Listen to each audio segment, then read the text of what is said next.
The last open debate contribution is to Ruth Maguire. Thank you, Presiding Officer. I'd like to begin by thanking Maurice Golden for bringing today's important subject of debate to the Chamber. There are MSPs right across this Parliament who care deeply about animal welfare and will achieve lots if we work together. Of course, the fight against electric shock collars has now been won in Scotland, something I warmly welcome, but it remains to be won in the United Kingdom. So although the motion doesn't refer to the UK Government's failure to act to date, I welcome today's opportunity to make the case for banning the sale and supply of electric shock collars throughout the UK. Before that, I'd like to take this opportunity to congratulate my colleague Ben Macpherson on his own extensive and tireless campaigning on this issue, not least through his online petition which calls on both the Scottish and UK Government to take what action they can to ban harmful devices. Ben Macpherson deserves a lot of credit for the very welcome shift in policy announced by the Scottish Government yesterday, when it made clear that it will introduce an outright ban on electronic training devices that cause pain or distress to dogs. The Scottish Government also deserves credit for the fact that it has clearly listened to, taken on board and responded to people's concerns in its very welcome shift to an outright ban.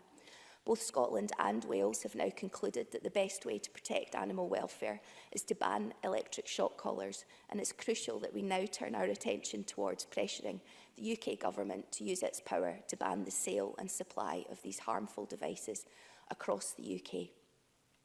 Presiding Officer, the arguments against allowing the sale and supply of electric shock collars are the same as those against allowing their use. Electric shock collars are cruel and they're ineffective. They're bad for animal welfare and they don't work. Taking welfare first, as well as the immediate pain and distress caused by the electric shock, dogs are likely to suffer long-term adverse effects, which mean that future attempts at positive reinforcement-based training are likely to be rendered ineffective. Just as importantly, evidence from animal welfare charities, as well as the majority of professional trainers, makes clear that the only effective way to train a dog is through positive enforcement.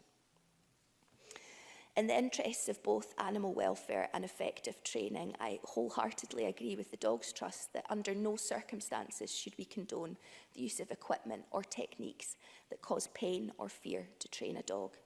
The no circumstances part is important there because the only way to make clear that adverse training is completely immoral and ineffective is to ensure that it's never used at all. And we need to ban the sale and supply of these devices altogether. That's unfortunately something that only the UK Government has the power to do. So in the spirit of Maurice Golden's original motion, which condemned electric shock training collars as both harmful to a dog's well-being and ineffective as training aids, I'd like to call on him and his colleagues to use whatever influence they might have with their UK colleagues to urge it to do its part by banning the sale and supply of harmful devices. The Scottish Government have listened and responded, and I hope the UK Government can demonstrate that they're listening as much as the Scottish Government has to the compelling arguments against electric shock collars and take action as urgently as we have done here in Scotland. Thank you. Now call